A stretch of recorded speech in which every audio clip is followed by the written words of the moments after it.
Seja bem-vindo a mais um Culto na Sexta. Que bom que você está aqui com a gente. Já convida todo mundo que está aí na sua casa a sentar com você, a compartilhar esse momento com você. Nós vamos orar juntos, nós vamos aprender mais sobre o Senhor juntos. Então já dá o seu like aqui nesse vídeo também. Compartilha aí pelo WhatsApp o link desse culto de hoje e nós vamos começar orando. Feche seus olhos e vamos orar. Pai, nós te agradecemos por esse dia, te agradecemos pela tua presença, te pedimos que o Senhor encha o nosso coração com mais da tua presença. Nós ansiamos por mais de ti, por mais revelação de quem o Senhor é. Enche os nossos corações, abre o nosso entendimento para receber a tua palavra, Pai. Nós te amamos, nós amamos estar contigo e oramos em nome de Jesus. Amém.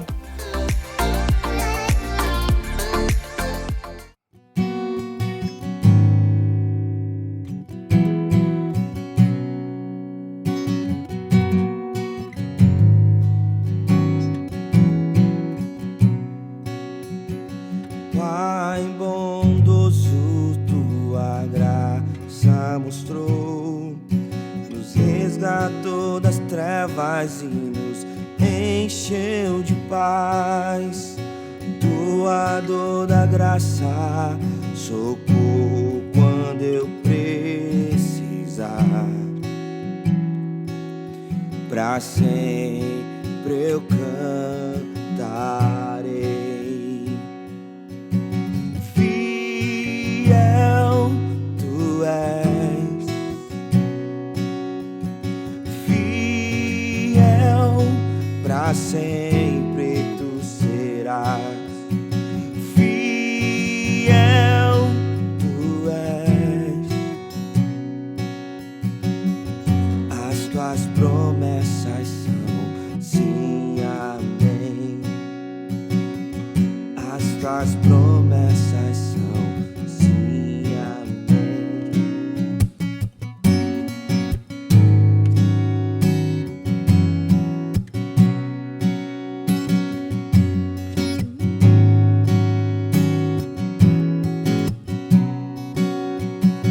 Lindo Salvador que me aproximou das cinzas, me tirou, as minhas maldições quebrou. Santo Redentor, tua luz me libertou. Pra sempre cantarei. Fiel tu és, fiel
Boa noite, meus irmãos. Hoje nós estamos aqui juntos para finalizar o nosso estudo sobre os atributos de Deus.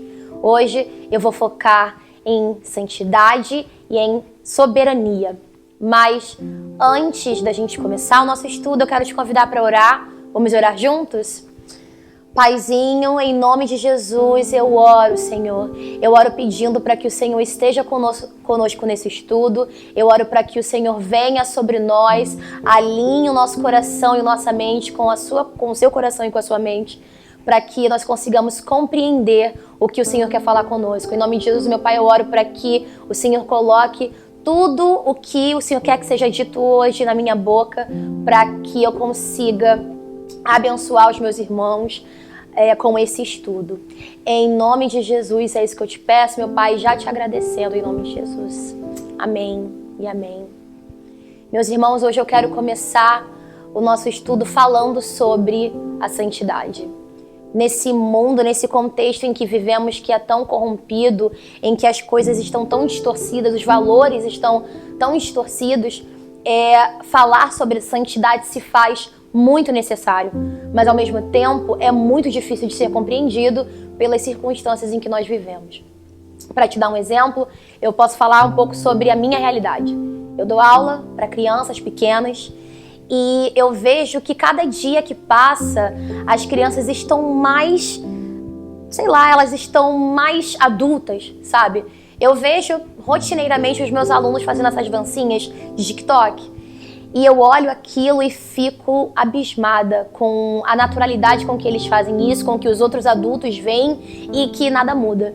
Eu, como no meu poder, na minha autoridade de professora em sala de aula, eu os corrijo, digo que isso não é música, nem dança de criança, que não é assim que as crianças têm que se comportar e dançar, mas eu vejo que o nada a ver está cada dia mais comum, cada dia mais intrínseco na nossa sociedade e nas nossas crianças, sabe? E eu fico preocupada com isso, fico perplexa, na verdade. E em uma sociedade em que as crianças são tão sexualizadas dessa forma, é necessário, mais que necessário, falar sobre santidade. A santidade, ela precisa não somente ser vivida, mas a gente precisa se permitir. Na verdade, nós não podemos nos permitir estar dentro desse contexto corrompido. Se a gente não se vigiar, se a gente não procurar, se a gente não estudar, nós não nos aprofundarmos em Deus, nós vamos acabar nos vendo corrompidos junto com o mundo, sabe? E a única forma, na verdade, de se afastar da santidade é se aproximando de Deus. Sabe? Porque Deus sim é santo. Deus sim é separado desse contexto, desse pecado. Deus sim é absoluto. Sabe? Ele é o único que é santo, mas ele é tão santo que não dá pra medir. Não tem como nós falarmos que Deus é mais santo ou menos santo, ou que em algum momento ele esteve mais santo ou menos santo. Deus é santo em sua essência, ele é santo na sua forma absoluta. E é a única forma que nós temos de conhecer o que é ser santo. E mesmo assim, nós não temos capacidade, nós não temos intelecto para compreender o quão santo Deus é. Voltando às crianças, eu vou explicar como que uma criança aprende algo para você tentar compreender como nós não temos entendimento completo da santidade de Deus. Por exemplo, uma criança, imagina que é um bebê, não uma criança pequena, mas um bebê que estão aprendendo a falar, e ela está em sua casa, e na sua casa tem um cachorro. E de tanto ver o cachorro, de tanto seus pais chamarem o cachorro, e de tanto o cachorro latir, em algum momento essa criança vai chamar o cachorro de uau-uau. E vai ser uau-uau pra cá, uau-uau pra lá. E ela vai memorizar, na verdade, ela vai guardar a imagem do cachorro.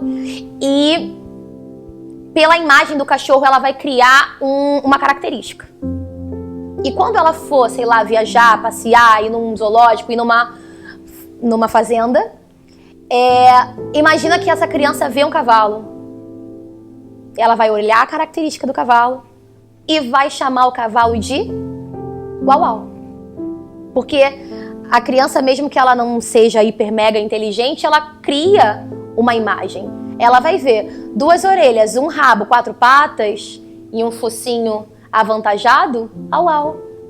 Porque ela não conhece aquela imagem, ela não conhece o nome daquilo, mas pelo lexo de vocabulário, de memória que ela tem, ela consegue caracterizar aquilo como um cavalo.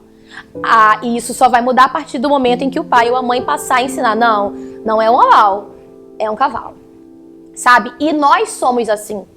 Nós só conseguimos reconhecer algo só faz sentido pra gente se nós conseguirmos comparar aquilo novo, aquela informação nova que estamos recebendo com algo que nós já conhecemos.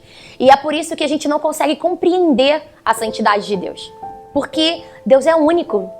A gente nunca nem passou pela nossa cabeça, nunca nem passou pela nossa sociedade, jamais, alguém que fosse tão santo ou parecido com Deus. Por isso que a gente não consegue mencionar o quão grande, quão santo Deus é. Mas Ele é.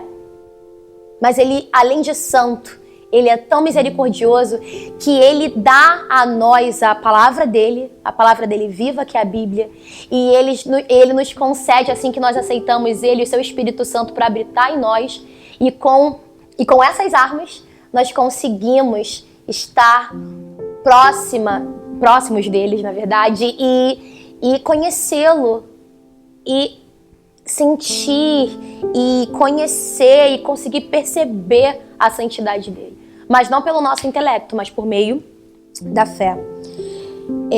Deus Ele é tão santo que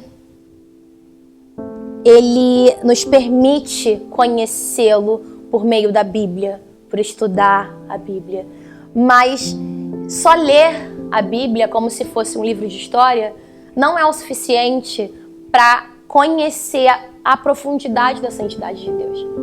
Para estarmos de fato conectados e compreender, mesmo que seja de forma mínima, a densidade da santidade de Deus, nós precisamos não só orar, não só ler, na verdade, mas nós precisamos ler, orar, vivenciar, sabe? Viver a Bíblia, usar a Bíblia como se fosse um manual de forma de viver, para que através disso nós possamos conhecer a santidade de Cristo e compreender que a gente não vai conseguir alcançar aquilo de forma alguma, mas mesmo assim estar próximo dele. Mas como estaríamos próximo deles? Como posso eu estar próximo de Deus sendo tão pecador, tão não santo? Criando um relacionamento. A gente só consegue traduzir santidade ou vivenciar santidade se relacionando, na verdade, com Deus, sabe? Estando conectado com Ele diariamente, da sua forma pessoal, do seu jeitinho, mas que seja diário, pouco, muito, mas que seja sempre. Porque somente assim você vai conhecer a santidade de Deus e conseguir ser impactado a ponto de modificado por Ele. Porque nós somos o povo de Cristo, nós somos o povo de Deus. Nós precisamos ser santos, ser separados do pecado. A gente precisa nos aprofundar da santidade de Deus a ponto de compreender que nós não seremos santos, que nós não conseguiremos atingir o nível de santidade dele, porque é impossível, e se envergonhar disso, mas que essa vergonha mesmo assim, nos sentiremos abraçados pelo Pai, cuidados por Ele. E nós precisamos usar Jesus como um espelho, como um padrão a ser seguido e ter consciência de que nós não conseguiremos, mas tentar. Lá em Levítico 27, Deus disse: sede santo, pois eu sou santo. Ou seja, Ele não quer que sejamos como Ele, porque Ele sabe que é impossível para nós. Ele não conhece, foi Ele que nos criou. Mas o que Ele quer de nós é que nós não desistamos. Ele não quer que a gente desista. Nós não podemos desistir, irmãos. Nós precisamos perseverar, porque santidade não é um fato, é um processo. Nós vivemos em um processo de santificação. Nós precisamos compreender que há um processo, respeitar os seus limites, mas não usar os seus limites como um bloqueio para não ir mais. Nós podemos mais. Eu sei que nós somos humanos, que é difícil, é impossível não pecar, mas pecado não é vitamina. Não é ele que vai nos fazer mais fortes. Andar com Jesus, sim. Ter relacionamento com Deus, sim. É isso que nos fará mais fortes. E quanto mais junto de Deus estaremos, menos do nosso velho eu teremos e mais próximo da nossa versão que só Deus conhece estaremos. E é isso que Ele quer de nós. Ele quer que nós nunca deixemos de tentar chegar onde Ele sabe, só Ele sabe que nós conseguiremos chegar. Eu não faço ideia de como eu vou chegar lá. Eu não faço ideia de em que circunstâncias me encontrarei naquele lugar, mas a minha oração, tanto para mim quanto para você, meu irmão, é que nós não desistamos de chegar lá, de buscar ser cada dia mais parecido com Jesus, em santidade e em todas as outras coisas. Para finalizar essa parte de santidade, eu gostaria de pedir aos irmãos para que abra a Bíblia em Mateus 6. Mateus 6, Jesus ensina aos seus discípulos a como orar. E ele ensina a oração do Pai Nosso, que todos os irmãos conhecem com certeza. Mas quando ele ensina aos seus discípulos, santificado seja o teu nome, ele fala muito mais sobre nós do que sobre a santidade de Deus. Porque Deus é santo, absolutamente, imutavelmente.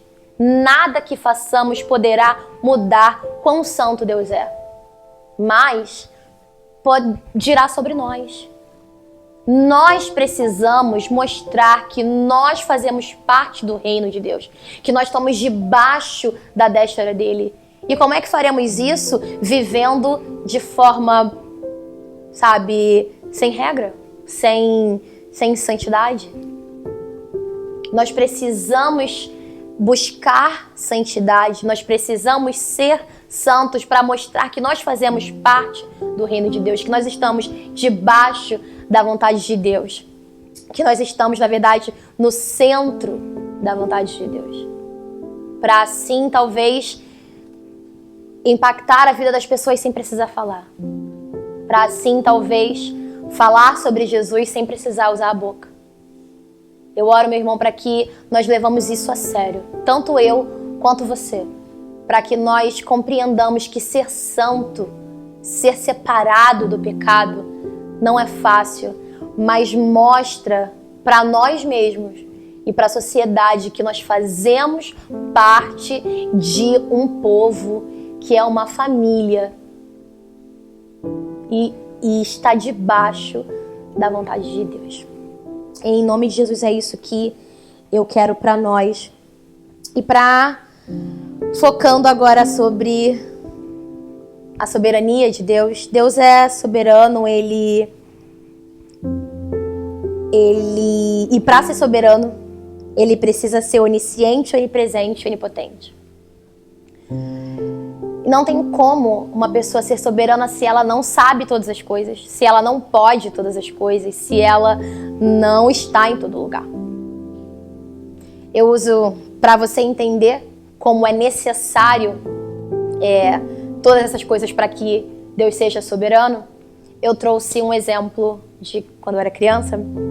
Eu usava o celular da TIM, da operadora de telefone e internet TIM. E a TIM pegava em todos os lugares que eu vivia, mas eles tinham, algum tempo atrás, o marketing deles, a frase de marketing deles era sem fronteiras. TIM, sem fronteiras. Mas toda vez que eu ia a Cabo Frio, ou a Búzios, ou a Barra de São João, eu chegava naquele lugar e falava, Deus, encontrei a fronteira da TIM. Por que não pega? E naquele lugar, a TIM não tinha poder. Naquele lugar, a TIM não tinha como, não chegava o sinal deles lá. Então, eles não conheciam aquele lugar, eles não tinham poder sobre aquele lugar. E assim seria Deus se ele não tivesse poder sobre todos os lugares, sobre todas as coisas. Se ele não estivesse em todos os lugares. E não tem como você ser soberano se aqui você não mexe, não chega. Deus é soberano, ele está em todo lugar, ele pode em todo lugar. E ele precisa ser livre para fazer qualquer coisa em todos esses lugares. Mas a gente também não tem consciência de liberdade. Porque mesmo que nós sejamos livres, nós somos livres para fazer qualquer coisa, mas nós temos limitações. A gente sente fome, a gente sente sede, nós temos sonhos, nós temos necessidades e a forma com que as pessoas nos tratam e como nós tratamos as pessoas nos modifica. Então nós temos limites. Nós, mesmo que, eu quero, o adolescente gosta de falar isso, né? Eu quero, quando fizer 18 anos, eu vou sair de casa, eu vou ser livre pra fazer tudo que eu quiser. Não vai! Tudo mentira. Ser adulto é mó hardcore. Não é tão fácil assim. E você vai descobrir que seus pais te guardavam de coisas que te frustrariam. Eu acho que você era mais livre na casa do seu pai do que fora. Pelo menos eu acho que eu era mais livre da casa da minha mãe do que agora. Mas, óbvio que a vida muda, mas o contexto, o pensamento de liberdade que nós temos quando somos adolescentes de que encontraremos quando sairemos de casa, morreu, gente, é mentira. Mas Deus não tem essas nossas limitações. Ele não tem essas nossas necessidades como fome. Ele não, ele é livre para fazer qualquer coisa, a qualquer momento e poder para fazer essas coisas. E como ele está em todo lugar, ele consegue fazer essas coisas em qualquer lugar. Porque ele é soberano. Ele é onipresente, ele é onipotente, ele é onipresente e por isso ele é soberano. Mas quando a gente pensa sobre a soberania de Deus, a gente cai em dois questionamentos muito problemáticos. O primeiro deles, o primeiro que eu quero comentar é: meu Deus, o Senhor é soberano. Como é que o Senhor permite toda essa maldade, toda essa dor, todo esse pecado, todas essas coisas ruins que acontecem no mundo? E, meus irmãos, eu sinto informar para vocês que eu não vou poder responder. Porque eu não sou uma estudiosa bíblica, eu não sou uma teóloga. Mas mesmo se eu fosse, a Bíblia não explica isso. Esqueci a palavra, teologia sistemática de Gruden, lembrei. Na teologia sistemática de Gruden, ele fala sobre isso. Tem coisas que a gente não entende, só aceita. Tem algumas complexidades na Bíblia que a gente não entende, só aceita. E nós aceitamos por meio da fé. Vou te dar um exemplo, que é o exemplo que ele usa no livro dele. Ele fala sobre a Santa Trindade. Você acha... Na verdade, vou te fazer uma pergunta. Você entende, de fato, com toda a sua razão, com todo o seu entendimento, você consegue compreender como Deus Pai, Deus Filho e o Espírito Santo são três e ao mesmo tempo são um? Você consegue entender? Consegue me explicar? Consegue dar razão a isso? Não. Você não consegue. Por que você não consegue? Volta àquela explicação que eu dei no começo sobre as crianças. A gente nunca viu nada parecido com isso. Então é óbvio que racionalmente a gente não consegue entender. Racionalmente, vou repetir. Racionalmente nós não conseguimos compreender, mas por meio da fé a gente não só entende, como aceita. E é isso que acontece nesse contexto de maldade e pecado. A gente não entende por que essas coisas acontecem. Mas a gente crê que Deus é maior, que Deus é soberano, que Ele compreende todas essas coisas, que a visão dele vai além do que a gente entende. E nós aceitamos porque amamos e compreendemos a soberania dele. O segundo questionamento que vem à nossa cabeça quando a gente pensa na soberania de Deus é sobre o livre-arbítrio. Como pode Deus ser soberano e nós termos o direito de escolher as coisas? E diferente do primeiro, esse segundo questionamento divide a Bíblia, divide a igreja em dois. E um grupo acredita, na verdade um grupo questiona a soberania de Deus. E o outro grupo questiona o livre-arbítrio em si. Mas eu não estou aqui para levantar uma bandeira de quem está certo e de quem está errado. Existe tese para os dois e não é essa porta que eu quero abrir. Mas eu quero compartilhar com vocês uma coisa que está escrita no livro e fez muito sentido para mim.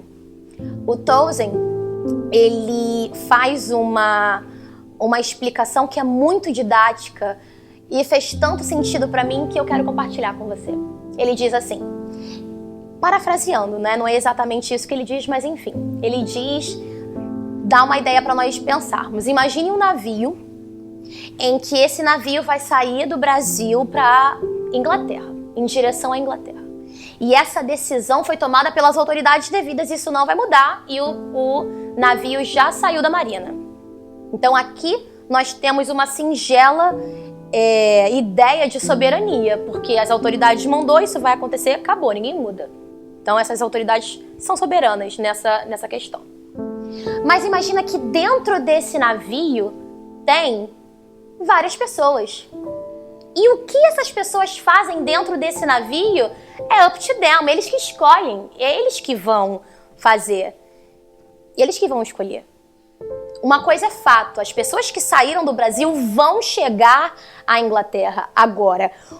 Como eles vão fazer para chegar lá e o que eles vão fazer enquanto não chegam lá, não foi mandado por ninguém, eles que vão escolher. E isso dá uma... Então, nesse momento, naquele lugar, dentro daquele navio, há liberdade. Eles podem escolher o que eles querem fazer. Então, nessa explicação, a gente consegue ver que Deus é soberano. O navio de Deus é soberano. Ele vai sair de um ponto e vai chegar ao outro. Agora, o que você vai fazer nesse caminho? É você quem escolhe. Então, você é livre para escolher. E a soberania e a liberdade estão vivas, estão nesse lugar, mas não necessariamente são opostas. Elas convivem juntas e seguem para o caminho de Deus. O que Deus quer, gente, o que Deus manda a gente fazer, o que Ele prometeu, as profecias, isso vai acontecer independente do que eu faça, do que eu decido fazer, de como eu quero fazer chegar lá. Mas essas coisas vão acontecer, as promessas serão cumpridas independente de mim, das minhas ações.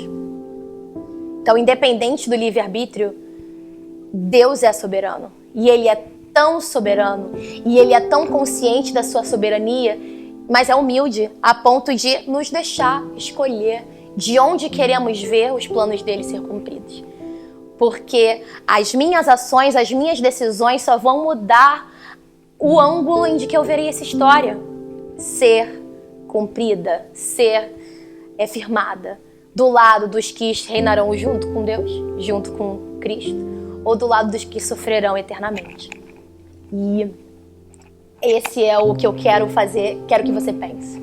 Mas antes de finalizar esse estudo sobre soberania, eu quero compartilhar com vocês um sentimento, uma história que Deus tem falado muito comigo, falou quando eu li o livro pela primeira vez, falou quando eu li pela segunda, falou quando eu escrevi, quando eu estava escrevendo esse estudo.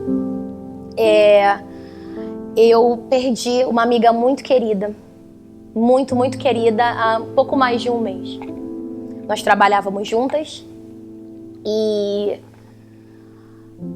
nós compartilhávamos muitas coisas, tanto sobre trabalho, sobre vida, sobre sonhos.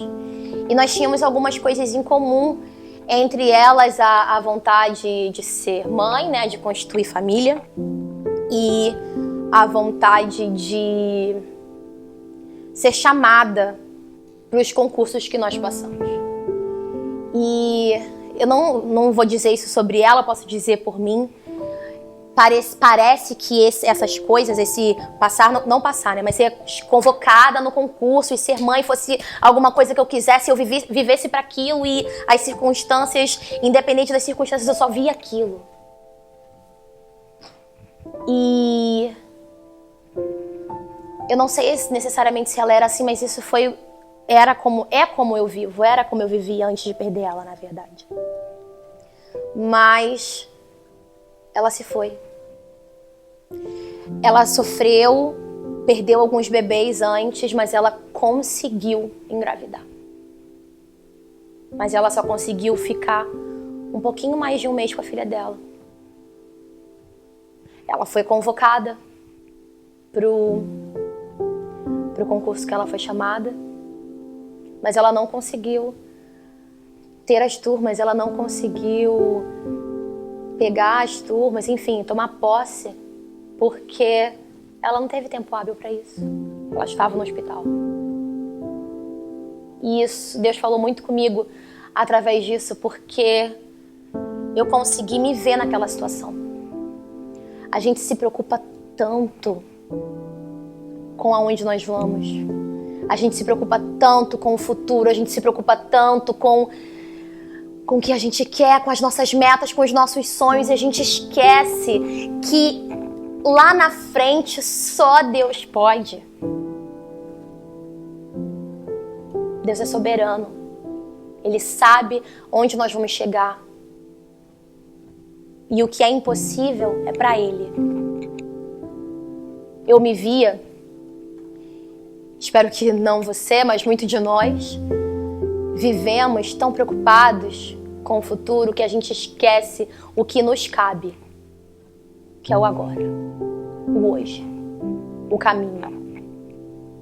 Porque o ponto de chegada nem é o mais importante, nem é o mais importante. O mais importante é o caminho. Deus me fez lembrar que Jesus é o caminho. Ele é o caminho, Ele é a verdade, Ele é a vida. Se não for por meio dele, nós nunca chegaremos ao Pai. Então, o caminho é tão importante e, na minha humildade, na minha pequenice, eu digo pra ti, é mais importante do que aonde nós vamos chegar. Então, meu irmão, eu espero que no navio, debaixo da soberania de Deus, no navio de Deus, enquanto você estiver indo para onde Deus quer que você vá, você tome as decisões certas e você escolha estar junto de Cristo. Estar atrelaçado, íntimo, sendo amigo de Cristo. Não importa aonde você vai chegar. Viva o caminho. Viva alegremente o caminho. Aprenda a viver, a dar importância ao caminho. Porque enquanto isso, a vida, enquanto isso, a salvação, enquanto isso, há pessoas que precisam de nós e nós precisamos nos achegar a Jesus. É isso que eu quero compartilhar com você hoje, irmãos. Eu espero que o nosso estudo tenha impactado você, tenha falado com você, que Deus tenha falado contigo através dele.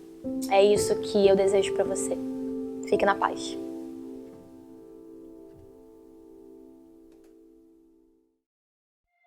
Chegamos ao fim de mais um Culto na Sexta, chegamos ao fim da nossa série Conhecimento do Santo. Espero que você tenha sido muito abençoado. Se você perdeu alguma pregação dessa série, você pode entrar aqui no nosso canal do YouTube e tem todas as pregações de todas as sextas-feiras.